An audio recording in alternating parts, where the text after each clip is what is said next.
Há uma palavra muito interessante lá no livro de Atos que traz uma lição poderosíssima para você que quer aprender a se dominar. Nós falamos na mensagem de ontem, por exemplo, sobre vencer os maus pensamentos. Isso vai te ajudar com isso também.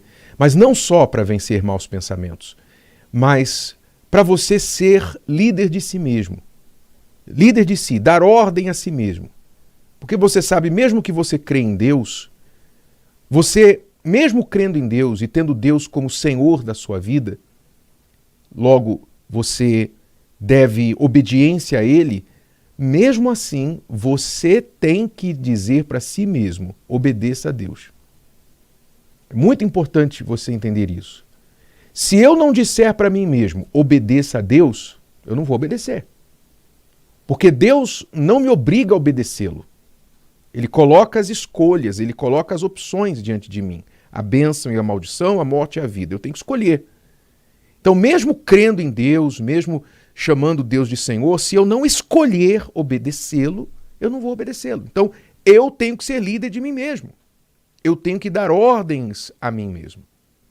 Então, você vai aprender sobre isso agora, numa passagem pouco conhecida na Bíblia, e como toda a Escritura é apta para ensinar, é inspirada para ensinar, você vai aprender agora com esta passagem. Diz lá no finalzinho do capítulo 11 do livro de Atos, que houve uma época, um período na igreja primitiva, na época do apóstolo Paulo e de Barnabé, dos discípulos, os primeiros discípulos, que houve uma grande fome, ou eles estavam se preparando, havia uma profecia que haveria uma grande fome em todo o mundo. Então, diz lá, versículo 28, que um profeta, por nome Ágabo, dava a entender pelo Espírito Santo que haveria uma grande fome em todo o mundo. E isso aconteceu no tempo de Cláudio César, do imperador. Então, essa profecia, veja aqui, um parêntese aqui, essa profecia não é o que você ouve por aí hoje em dia de macumba evangélica, né? Cartomante evangélico. O que eu quero dizer com isso? Muitas pessoas hoje, enganadas, acreditam em, entre aspas, profecias que chamados profetas e profetisas por aí vão falando sobre suas vidas. Olha, o Senhor me disse que a irmã fulana tem que casar com o irmão fulano. O Senhor me disse que o fulano tem que sair desse trabalho e ir para outro trabalho. Tem que sair daqui e ir para ali. Não pode viajar. Tem que fazer aquilo. Vai ter um filho. Não vai ter um filho. Não é isso. Veja que a profecia aqui, como as profecias na Bíblia, de forma geral, ela tinha por objetivo atingir um todo. As profecias bíblicas, elas normalmente atingem um todo, uma nação, fala de uma geração, fala do que vai acontecer com o mundo, ou com uma nação, ou com um grupo de pessoas. E não uma profecia personalizada sobre o seu conforto material, por exemplo, sobre um capricho da sua vida. Veja que o profeta que profetizou pelo Espírito que haveria uma grande fome em todo o mundo. Para que isso? Qual o objetivo desta profecia? Você vai entender agora. E os discípulos determinaram mandar cada um, conforme o que pudesse, socorro aos irmãos que habitavam na Judéia. O que eles, com efeito, fizeram, enviando-o aos anciãos por mão de Barnabé e de Saulo. Ou seja, a profecia tinha por objetivo prevenir, preparar a igreja para que eles não sofressem com aquela fome que estava por vir ao mundo, mas fossem munidos de alimentos, que a comunidade da fé, a comunidade cristã se preparasse para aquela fome que estava por vir. Esse foi o objetivo da profecia, beneficiar um todo e não uma pessoa individualmente. Então, muito cuidado com os chamados profetas, profetas do Pix, né? Profetas do Pix. Manda o Pix que eu vou fazer uma profecia para a tua vida. Cuidado, tá? Mas muito bem, esse não é o assunto principal. Vamos então ver aqui a lição neste texto. Quando os discípulos receberam esta palavra, essa informação, olha, está vindo aí uma grande fome em todo o mundo. O que eles fizeram? O que eles propuseram fazer? Está escrito aqui que os discípulos, aqui se entende que eram os principais apóstolos, determinaram mandar, cada um conforme o que pudesse, socorro aos irmãos que habitavam na Judéia. Então, esse socorro, entende-se, envolvia alimento, envolvia água e até mesmo dinheiro para as pessoas que estariam passando por aquela fome. O que chama atenção aqui nessa passagem não foi apenas a generosidade, a irmandade, a comunhão dos cristãos de se ajudarem uns aos outros no momento difícil que eles passaram. Como nós tivemos há poucos anos a pandemia, você vai se lembrar, nós aqui no Brasil e no mundo inteiro, na verdade, a igreja, não só a Igreja Universal, mas muitas igrejas, eu falo mais especificamente da Universal porque é o que nós vivemos. A Igreja Universal, ela se uniu e mandou ajuda para as pessoas, como nós tivemos agora lá no Sul, nós enviamos ajuda lá para o Sul, nós enviamos ajuda diante da pandemia para as pessoas que nem eram da igreja. Nós nos mobilizamos, Deus nos deu condições e nós pudemos ajudar. Muitas pessoas ajudaram. E assim foi minimizado a dor, o sofrimento das pessoas mais atingidas. Da mesma forma foi essa generosidade na igreja primitiva. Porém, veja o detalhe.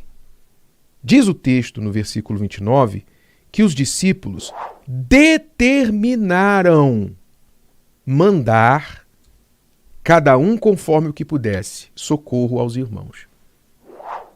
Parece um contrassenso aqui. Porque se eu determino, logo não é voluntário. Se é voluntário, não pode ser determinado. Concorda comigo? Porque tinham que mandar, cada um conforme o que pudesse. Então, sugere-se que era algo voluntário, espontâneo, e não deixa de ser. Porém, a palavra não foi voluntário. Olha, quem quiser. Não, eles determinaram mandar cada um, quer dizer, sem exceção, cada um, ou seja, conforme o que pudesse. Tudo bem, você não pode mandar 10, mas você pode mandar quanto? Você pode mandar 1? Você pode ajudar com 1? Então você vai ajudar com 1. Você pode ajudar com quanto? Posso ajudar com 50, você vai ajudar com 50. Olha, você não tem a comida, uma tonelada para mandar, mas você tem um punhado de farinha que você pode mandar, então você vai mandar um punhado de farinha. Assim foi a determinação dos discípulos para com os cristãos na época. Todo mundo recebeu uma ordem. A ordem era: todo mundo tem que ajudar. Esta foi a determinação. Agora, cada um ajuda conforme o que puder. Você compreendeu? Qual é a lição disso? A lição é o seguinte: o poder da determinação. O poder de você determinar certas coisas para você. Para você enfrentar, como no caso da época, a grande fome, para você enfrentar um grande desafio, enfrentar problemas na sua vida, enfrentar dificuldades, muitas vezes você vai ter que determinar alguma coisa para você mesmo. Você vai ter que dizer assim: olha, eu me proíbo de derramar mais uma lágrima sobre esse problema aqui. Eu determino que eu não vou mais chorar por esse filho, eu não vou mais chorar por esse homem, eu não vou mais chorar por essa mulher, eu não vou mais mandar mensagem, não vou mais correr atrás, não vou mais me humilhar. Eu determino que chega, deu, acabou. Eu não vou mais fazer isso. Um exemplo.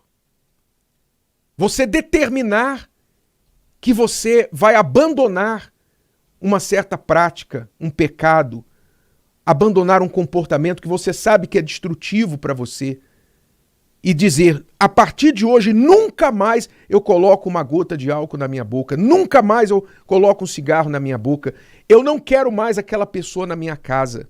Sim, há situações que você tem que cortar na carne, no osso, e você tem que decidir o que você não quer mais para a sua vida e o que você quer para a sua vida. O poder da determinação. Determinar. Deus, na sua infinita soberania, no seu infinito poder, diz na sua palavra, como pensei, assim sucederá. Como determinei, assim acontecerá. Deus também determina e Ele nos ensina este poder para determinarmos o que precisamos mudar ou fazer na nossa vida. Então, veja, há muitas coisas que você tem que determinar para si. Há coisas que você não faz, que você não tem sido, e talvez você tenha se apoiado naquela desculpa. Ah, é o meu jeito, eu não tenho jeito para isso, eu não nasci assim, eu não nasci assado. Você tem que deixar a desculpa de lado e determinar, eu vou fazer isso a partir de hoje, acabou. Quer dizer, você ser líder de si mesmo, ser chefe de si mesmo, dar uma ordem e não dar opção. A única opção que você tem é obedecer. Determine isso, porque quando você determinar e entender que você é chefe de si mesmo, você pode dar uma ordem e você pode obedecê-la, então você vai ver a mudança na sua vida. A igreja primitiva passou por aquela fome sem grandes dificuldades. Por quê? Porque houve uma determinação. Não se deixou à vontade. Não se deixou naquela questão assim, vou ver se eu sinto. Vou ver se eu sinto, se eu posso. Não. Havia uma determinação. Cada um tem que ajudar. E às vezes a gente tem que colocar uma lei para nós mesmos. Porque a nossa natureza humana é sem lei. A nossa natureza humana tem a vontade de fazer só o que sente. E se você viver pelo que sente, você está perdido.